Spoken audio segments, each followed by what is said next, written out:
வெளிப்படுத்தல் 13ஆம் அதிகாரம். பின்பு நான் கடற்கரை மணலின் மேல் நின்றேன். அப்பொழுது சமுத்திரத்திலிருந்து ஒரு மிருகம் எழும்பி வர கண்டேன். அதற்கு 7 தலைகளும் 10 கொம்புகளும் இருந்தன. அதன் கொம்புகளின் மேல் 10 முடிகளும் அதன் தலைகளின் மேல் தூஷணமான நாமமும் இருந்தன. நான் கண்ட மிருகம் சிறுத்தையைப் போல் இருந்தது. அதன் கால்கள் கரடியின் கால்களைப் போலவும் அதன் வாய் சிங்கத்தின் வாயைப் போலவும் இருந்தன.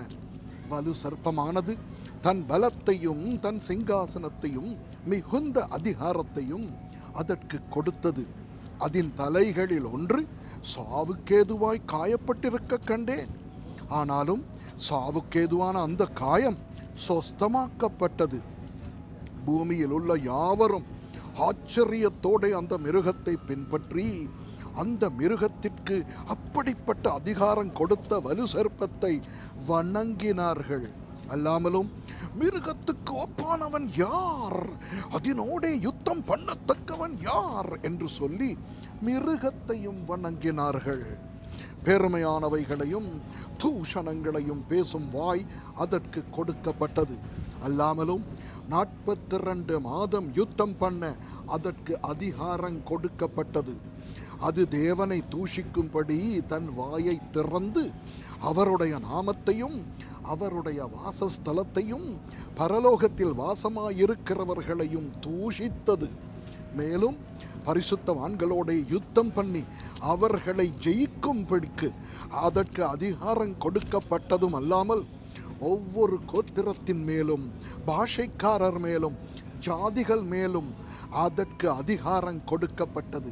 உலக தோற்றம் முதல் அடிக்கப்பட்ட ஆட்டுக்குட்டியினுடைய ஜீவ புஸ்தகத்தில் பேரெழுதப்பட்டிராத பூமியின் குடிகள் யாவரும் அதை வணங்குவார்கள்.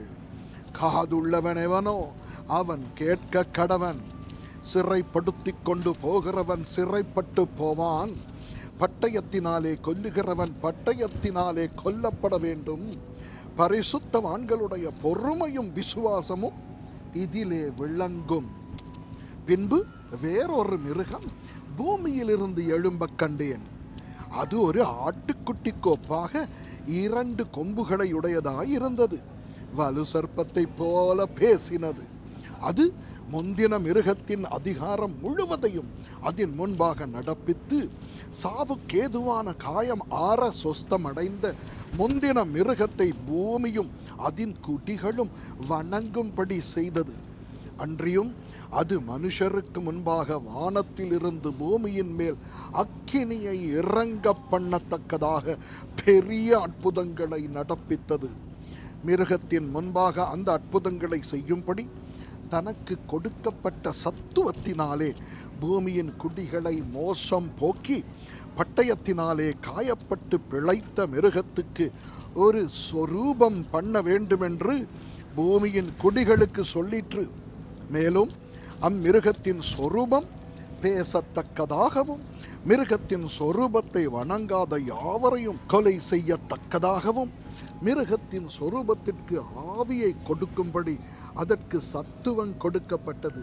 அது சிறியோர் பெரியோர் ஐஸ்வர்யவான்கள் தரித்திரர் சுயாதீனர் அடிமைகள் இவர்கள் யாவரும் தங்கள் தங்கள் வலது கைகளிலாவது நெற்றிகளிலாவது ஒரு முத்திரையை பெறும் படிக்கும் அந்த மிருகத்தின் முத்திரையாவது அதன் நாமத்தையாவது அதன் நாமத்தின் இலக்கத்தையாவது தரித்து கொள்ளுகிறவன் தவிர வேறொருவனும் கொள்ளவும் விற்கவும் கூடாத படிக்கும் செய்தது.